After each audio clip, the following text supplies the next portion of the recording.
All right, back here with a video to accompany my video on hitting stats. This one I'm going to talk about pitching stats.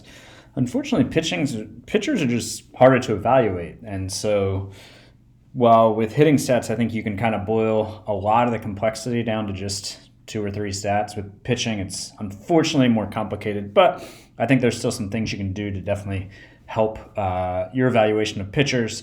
And so here I have Luis Patino's player profile up, and these are the pitching stats that I have on the screen. You'll notice I do not have win, losses, or saves here. I don't really care about them in terms of evaluating a player. They can be fun to kind of say, like, how many games did that guy save or win? But I don't consider it at all when evaluating how good a player is or how bad they are, because they're so situational, they're so team dependent, and there are just other stats that tell you so much more about a pitcher and are much more accurate.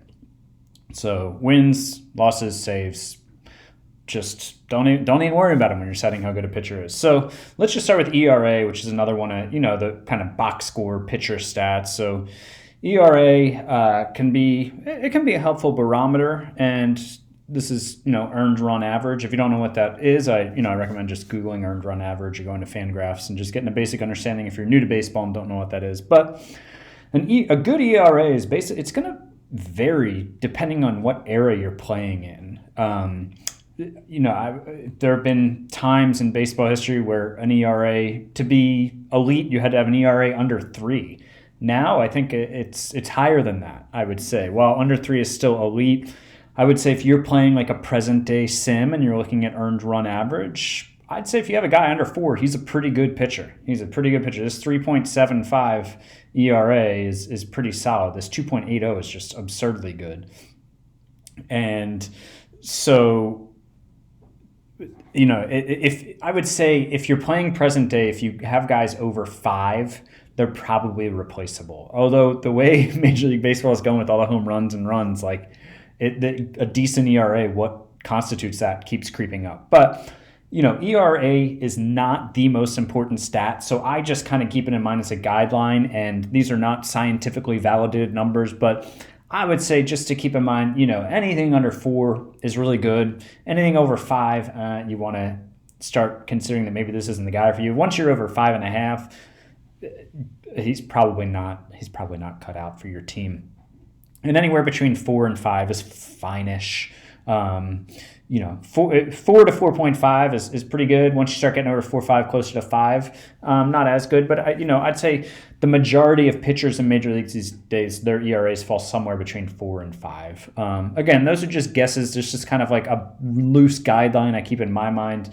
I don't feel the need to be precise with it in my mind because it's not the top thing I use to evaluate pitchers.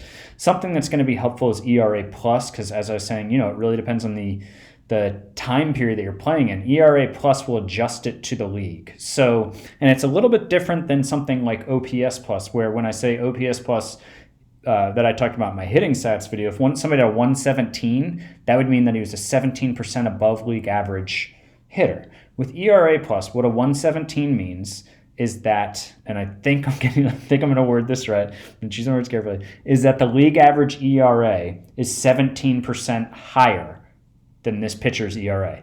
It's a little counterintuitive. There is such thing as ERA minus, which I wish they had in this game, but they don't, because lower is better. In ERA plus, higher is better, which again, a little strange. I would say, all these are pretty darn good. I mean, 156 is just elite. 127 for his career is great. 117 is bordering on great. I'd say, in my mind, again, not scientifically validated, but if a guy's over 120 ERA plus, that's really, really good. But anything above 100 is better than league average ERA. But ERA can be tricky. It can be fluky in samples. It can be dependent on the ballpark you're in. It can be dependent on the fielding, etc. That, if you have a good fielding team versus a bad fielding team, that's going to have a heavy influence on a pitcher's ERA. When the pitcher, can have the same results or have the same amount of success or, pitch to the same level, but will have varying ERA results depending on the defense they're in front of. So that's why FIP is an important stat to keep in mind. That stands for fielding independent pitching. And essentially what FIP does is it boils down a pitcher's performance to the things that a pitcher can control. And this was pre-StatCast era, so we didn't have numbers on exit velocity and line drive percentage and hard hit rate and all that. But essentially it takes it to strikeouts, walks, and home runs, and then adjust it to an ERA-like number. So you can see here, let's go to a season where they're very different. So here, Patino's ERA was 2.80. His FIP was 3.83. So what this is telling me is, I don't want to call FIP an expected ERA or deserved ERA, because that's a bit different, but in a way it is. So in a way, you can think, oh, wow, he really overachieved either through good luck on balls in play or great fielding, and his ERA was actually 1.03 lower than maybe it quote-unquote should have been. Again, that's an oversimplification of it, but a good way to keep in mind. So if you have a guy who has like an ERA of like 6, but his FIP is like 3.5, you want to be like, oh, well, this guy's had bad luck on balls in play, or bad fielding in front of him, and he's going to get better. Especially with relievers, it can happen in small samples where their ERA and FIP are just wildly different. Typically with starters, you'll see them be pretty similar over the course of a full season. There are always exceptions and outliers to that, but it'll be much, in small samples, like with anything, there are much wider fluctuations. But FIP minus, again, is like ERA plus, except it's a minus, so lower is better.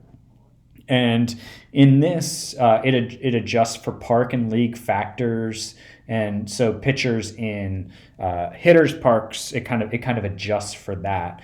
And you can see his FIP is below 100 in all of these seasons, which means he was better than the league average. I would say keep in mind here, 85 is his career. That's very solid. If you get a FIP minus in I don't know, I want to say below 75 or 70, that's pretty excellent, with 100 being average. 120, 125 is kind of the high end of the scale. Once you're at that, you might want to take a second look at that guy. And again, I would say that I'm talking about starters over a full course of a season when I say whether numbers are good or bad. In small samples, these numbers will fluctuate wildly, especially with relievers. I mean, relievers throw like 50 innings a year. They can have a bad season that was just super unlucky. I have whip, but there's no reason really to get into that. Walks and hits per innings pitched. I think, all that kind of stuff is going to be covered by all these stats we're talking about, including the ones that I've already covered. Next is BABIP, which is batting average on balls in play. That is, it takes out strikeouts, walks, and home runs. And on the balls that were put into the field of play, what was the batting average? And in my mind, a loose average is 300. But again, you can look at a guy's career too to see what his average was. Once you have 3 or 4 seasons of data on BABIP, you can start to ignore the 300 as a guideline and more use this career as a guideline. So, obviously in 2027 is 262 BABIP. If I'd just been looking at his ERA, I could say, well, wow, he's having a great year. But then when you look at FIP and then you go to BABIP, it's like, oh, he's been really lucky or more fortunate on balls in play relative to his career average. So if a guy has an extremely high ERA, not only is FIP a good place to look to see if that's a deserved ERA, but so is BABIP. If a guy has 450 BABIP, well, that's crazy, and it's going to come back down. Same thing with hitters, too. BABIP is a good stat to use for hitters. But in pitchers here, again, after the pitcher has a few seasons under him, you can use his career BABIP to kind of see what his norm is. And if he's wildly above or below that, you can know he's having a string of really good or really bad luck. Next, I'm going to jump over here. You can't see the whole thing. It looks like dash BB percentage, BB being walks. And what this is strikeout percentage minus walk percentage. I would say if there's one stat that you're going to use to evaluate pitchers, strikeout minus walk percentage is an excellent one to use. And this is another one that is going to vary wildly based off of the era that you're playing in because of how much strikeouts have fluctuated over time in the major leagues, how high strikeout rates are now.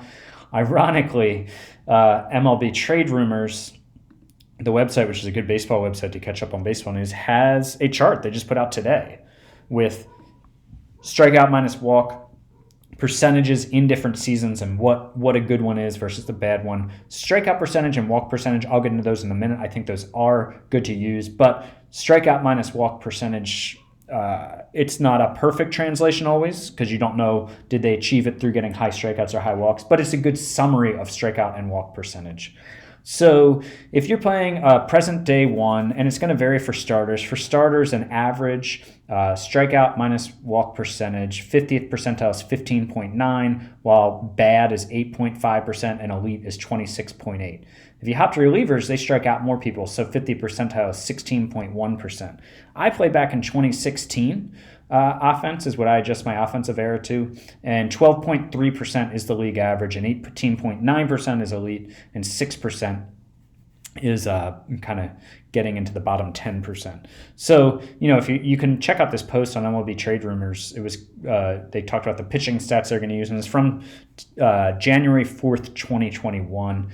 But strikeout minus walk percentage is a very important stat to use, but it varies wildly depending on the era you're in. So you're going to want to, a guy with 12.3% in your game is below average if you're playing modern day offense. In my game, that would be league average. So just something to keep in mind as you consider this very important stat. And you can see Patino has been right about league average, a little over 12% the last 2 years. He's down his 13.7% his career mark, but he's 31. He's on the tail end of his elite window, I'd say. And so you can see here, I have K per 9 and walks per 9. I do think that strikeout percentage and walk percentage are better than K9 and walks per 9. But again, I have strikeout minus walk percentage here as a summary of those. And for me, Ks per 9 and walks per 9, although slightly inferior to the percentage version of those stats, these are a little bit more intuitive for me. So I have, the strikeout minus walk here, and then I can kind of gauge, if he has a high or low one, are his strikeouts or his walks driving the bus, or is he good at both of them? So that's why I have those there. If you're just getting into all these stats and thinking about adding all of them, I would say go strikeout percentage, walk percentage, strikeout minus walk percentage. Don't be like me. I just keep them there because it's more what I'm used to. It's more intuitive to me, and I can still get the effectiveness of the percentage here. Home runs per 9, man, that's really going to, again, be another one that varies depending on your era. In mine, obviously, anything below 1 is great, is really good. Patino's really good at suppressing home runs, but you'd want to do a little more research into the home run environment in your sim and look at league leaderboards and look at like all the pitchers in the league kind of on a leaderboard to see what a good home run percentage is for you. And WAR is a little bit different for pitchers than for hitters just because their sample sizes can vary so much. I wouldn't pay too much attention to WAR for relievers. Or if you do, know that you got to calibrate it because a full season for them is like 50 to 75 innings, and it's pretty hard to get a WAR over like, I don't know, if you have one over 1 in like 50 innings, that's really, really good. But for starters, I would say 4 or above is a borderline all-star player. Anything over 5.5 to 6 is going to be a Cy Young candidate. Anything below 2 is kind of like a league average player. And WAR is based off of FIP. So you can have a guy with a really good ERA, but a bad WAR if his FIP is bad. So they look at the pitcher's run prevention abilities based off of FIP, not ERA with WAR.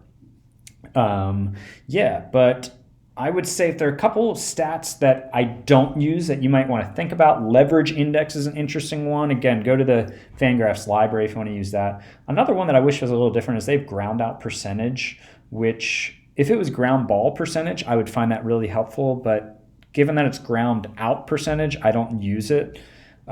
If there was one thing I wish they could add, obviously stuff like StatCast data and exit velocity is probably a pipe dream, but if there was a way to get into the game, the percentage of batted balls that were ground balls, line drives, and fly balls, that would be great to know about pitchers because that can help you dive further into how elite they are or how good or bad of luck they're having, etc. But anyways, again, to recap, I would say keep FIP or FIP minus in mind.